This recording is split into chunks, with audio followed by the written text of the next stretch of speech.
Alright, so there's the Cria. You're about to see it stand up for the first time. And there's the mama, Miss Anita.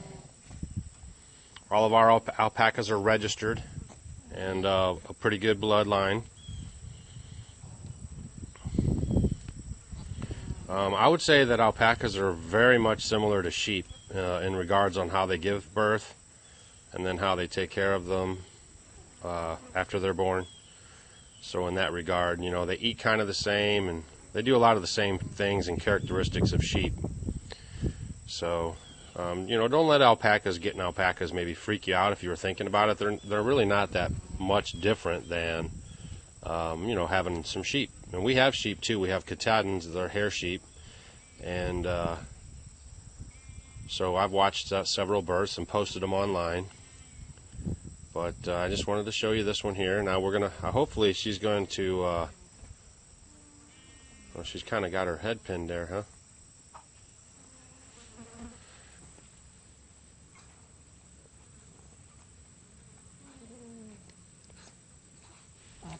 She kind of was sitting on her there a little bit. She's getting a little dirty because of the mud. But she's struggling, man. She's a fighter. It's a girl. And she's working right now to get her leg strength, which is just like how baby sheep, when they're born, what they do. She'll struggle that way for a couple minutes, I'm sure, and then she'll finally wobble up.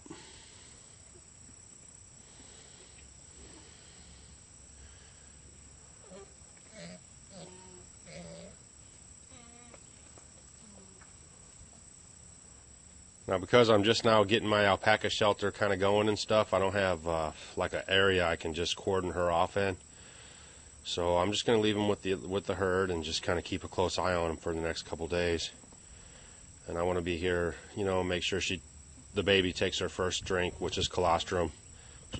Very important to, you know, the health of the animal, to get colostrum the first 24 hours of, you know, coming into the world. There you go, man. She's struggling. She probably just wore out, poor little thing. Mom's kind of wore out too. She's real calm, cool, and collected. Normally she wouldn't even tolerate us being this close to her, but oh, just couldn't do it. And she's getting a little dirty, you know, after she's here for a little while. I'm trying to keep the other alpacas away from them. And, you know, we'll wash her up and stuff after she introduces herself to Mama and Mama claims her. So, right now she's just getting dirty because of the dirt. Of course, everybody's curious. You know, there's a new addition now. There's Miss Anita. She has really good Crias. And like I said, this is the first time we've had a Cria born on the farm. And you're witnessing... you know, just born 2 seconds ago, and she's trying to get her legs under her. And then, of course, you got to watch for the passing of the placenta by the mom, and then clean that up. Now, sheep would normally eat that or dispose of it, so it wouldn't leave a trace of a newborn. But I guess they say the alpacas just kind of follow them around and watch them do it. There she goes. She's trying. She's going to be tired today. Kind of a bummer. Today it was kind of cool for the last couple days, and today we're having a spike in the heat and humidity, so it's going to be in the 90s.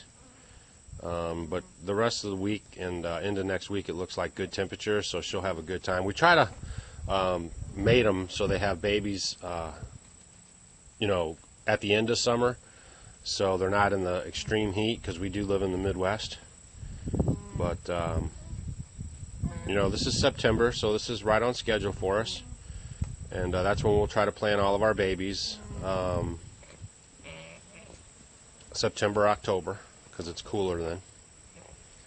So as you can see, I mean, the baby's doing fine. It's moving, it's breathing. You know, you just don't want to get your hands and be involved too much in the process. You want the mom to claim it. You want it to get up on its own. I mean, if it was out in the wild, all this stuff would be going on, and it would be just fine. So... I know some of you animal lovers might be watching this and expecting me to help it and get it up or wash it off or something, but you just kind of leave them be. They'll do what they need to do. There's your baby.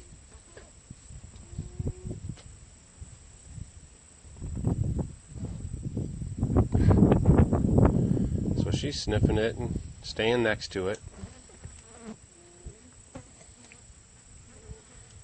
I just don't want to be too much in her way myself.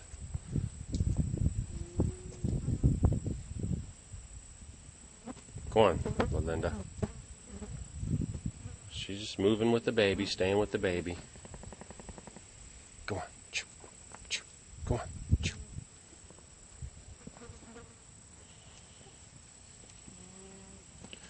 And that's a good thing. That's what you want to see. You want to see the mom trying to bond with the baby.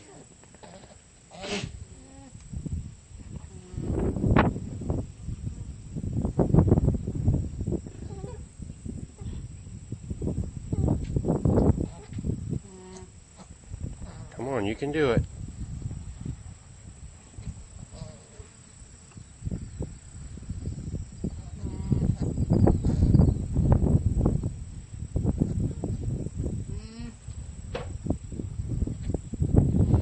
She's a struggling boy.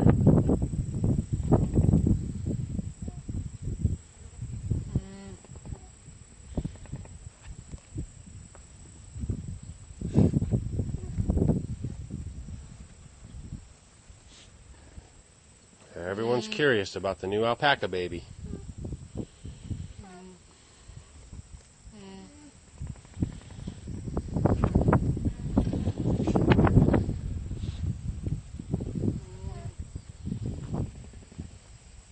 Good job, Miss Anita. You're a good girl. Stay close to your baby.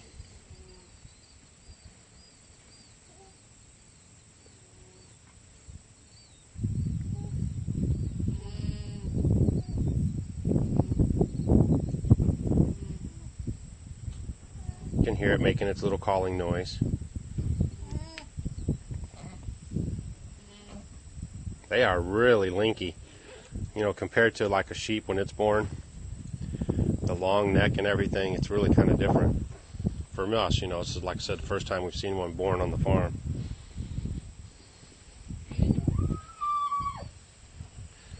And then we have two of our breeders there, Christian and Lorenzo. They come from really good bloodlines, and keep them separate, obviously.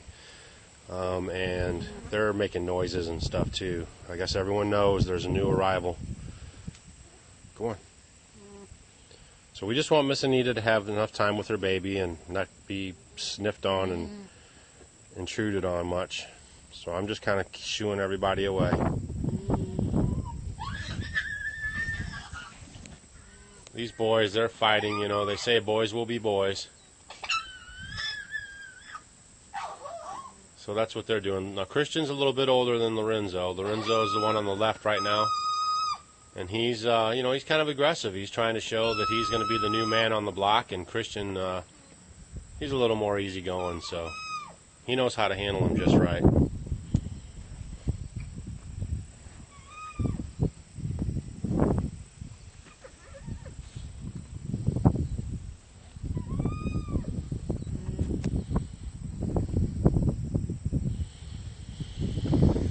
And she's what you call a black. I mean, she's black.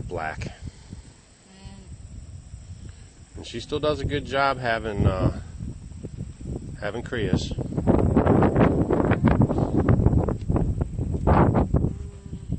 I don't want to get her upset. It's really cute how they are. Here we go. We're going to try to stand up again. You know, if they were in the wild, they want to get to their feet as soon as they can in case, you know, predators or whatever's going on. They have to really kind of get moving, just like a sheep.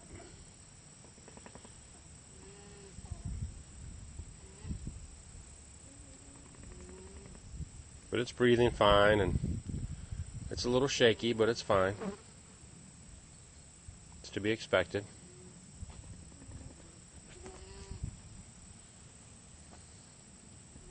It's tired, too.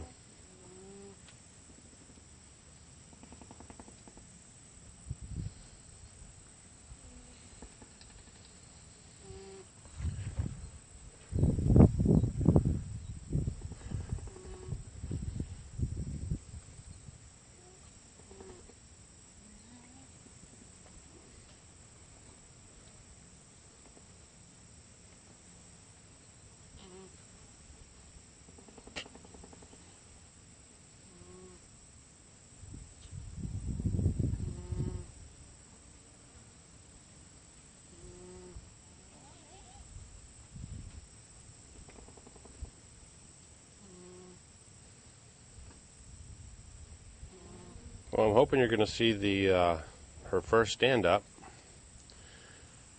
She's just kind of relaxing right now, but she's breathing good. Again, she's a little shaky, but you know, that's to be expected. She was just born. Mom's staying right close by her, so that's a good thing too.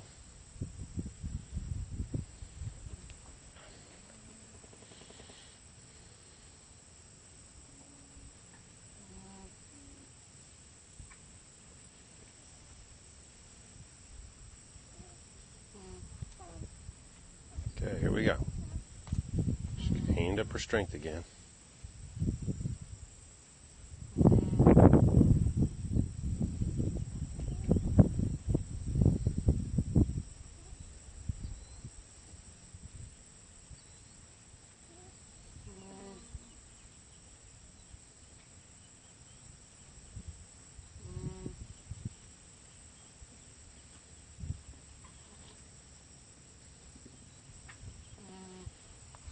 And then there's our log cabin. And those two white boxes right there, those are our beehives. We keep bees here as well. Bee flow looks really good this year. The honey flow looks really good. So we should have a really good, nice haul of honey. They've really been busy.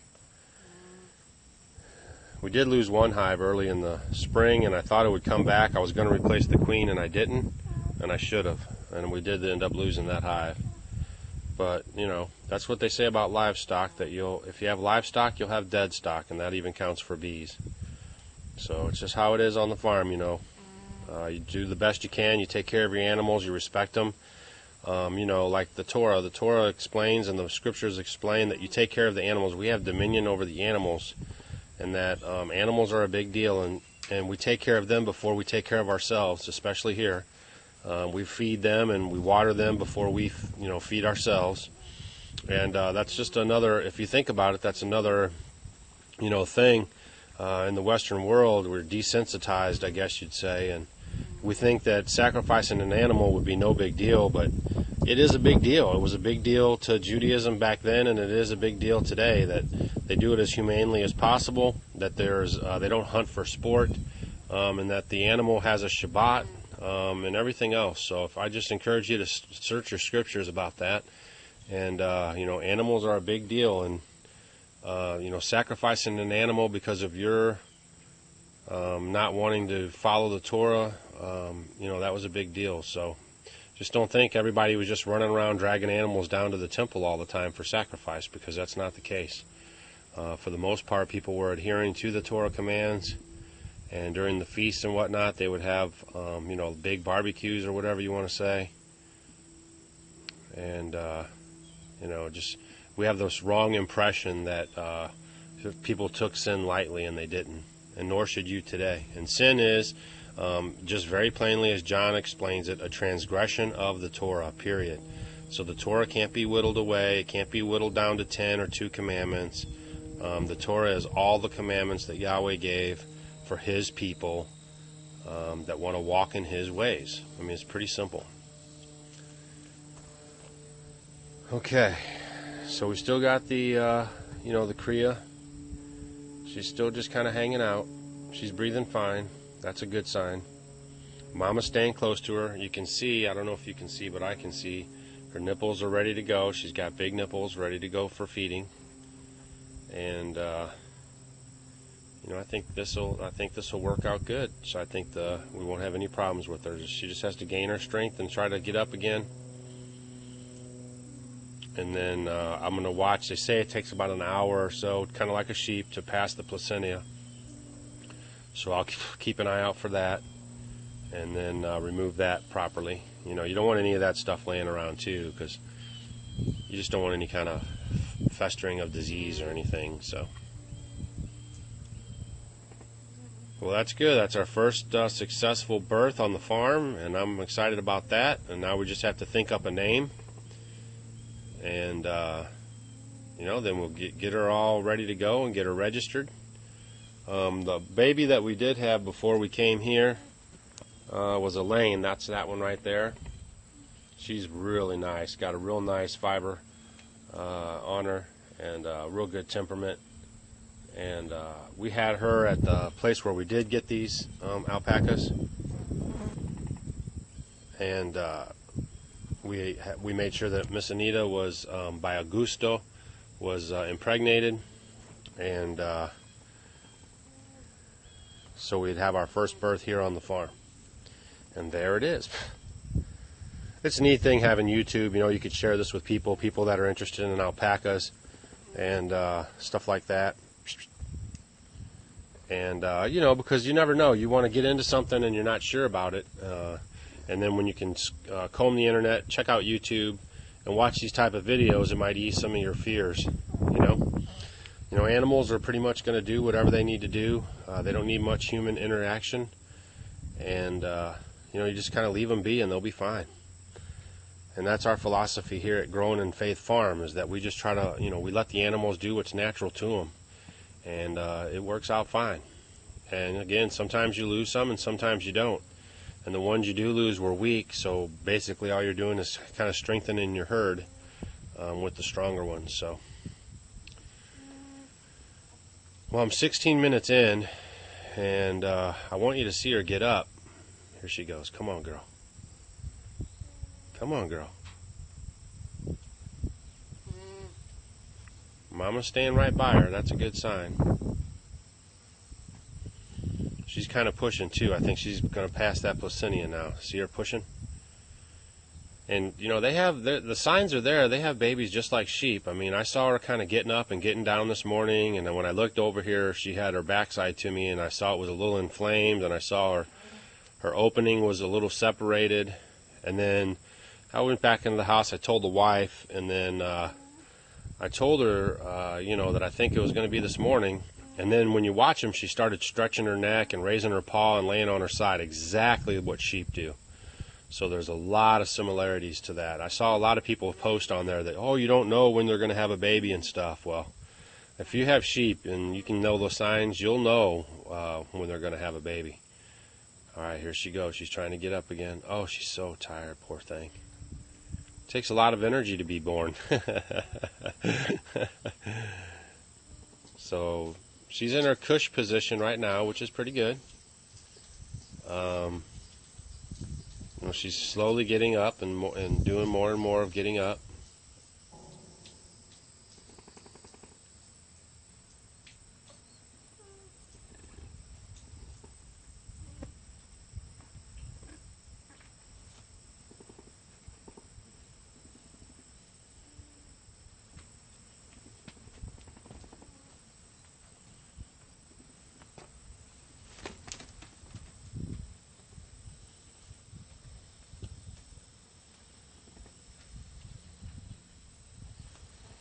Come on, little baby. You can do it. Oh, she's so tired.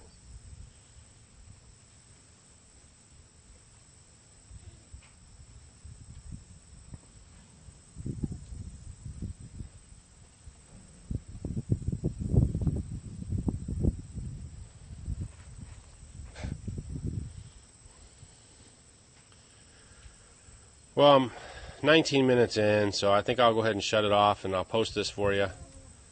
And then, you know, I guess I'll check back later when she's actually up walking around and stuff. So I kind of wanted you to be, you know, watching this when we had the first steps take place, but I don't think it'll work out. And, you know, we've probably seen enough of the baby laying there and next to the mama and all that. So this is Doug with Growing in Faith Farm. Remember our slogan here and what we try to explain to people is that if it's not growing, it's dying. And also that's in your walk with Yeshua HaMashiach and Yahweh and His Torah. Messiah said, walk as I walked, and He walked in the Torah. And He was a perfect example on how we should love one another and follow in Yahweh's Torah. So again, just thanks for watching, and we'll also get a video posted pretty soon about all the farm updates we've done. We've done quite a few things. Just like all this fencing here, I divided up this whole area here. This side for the females, and then I did this side here for the males, and then I built this structure. Still have some more to go for them. There's going to be white, clear plastic windows that can be removed for summertime, and some tin along the bottom, so this will all be enclosed, and then they'll have a sliding door here at the end to get them in and out. I got a gate separating too, so I can bring the males in for breeding. And one thing you want to think about when you do your farm layout is have as many gates and openings as possible for moving them around, and then have a catch pen area. And one thing I wanted to mention, I saw a lot of people talk about hauling water for their alpacas.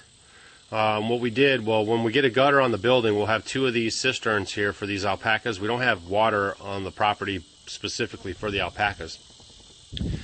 So what we do is we pump water into this, and then we work the buckets for their water off of that.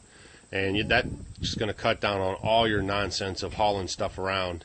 So keep that in mind. You don't have to haul buckets from, you know, a barn way over there or a pond way over there. You just pump that water into a central location, a holding area, or you put gutters on your building and then run them right into there, and then you'll get all the water you can handle into those cisterns. Okay, so we were hauling water for a second, and as you can see, I don't know if you can see it, but you saw my other videos. I have cisterns at the end of the big barn, and I just took one of those and brought it over here, and then I used another one to fill that up and then pump the water into here. And it works really good, so there's no hauling water. So I did read a lot of people were hauling water for their alpacas. Just try to find those totes, they call them food totes, and then you can fill those up, elevate them a little bit, gravity feed right into anything you need. So just an idea for you. All right, thanks for tuning in, and we'll check back with you pretty soon. Shalom Aleichem.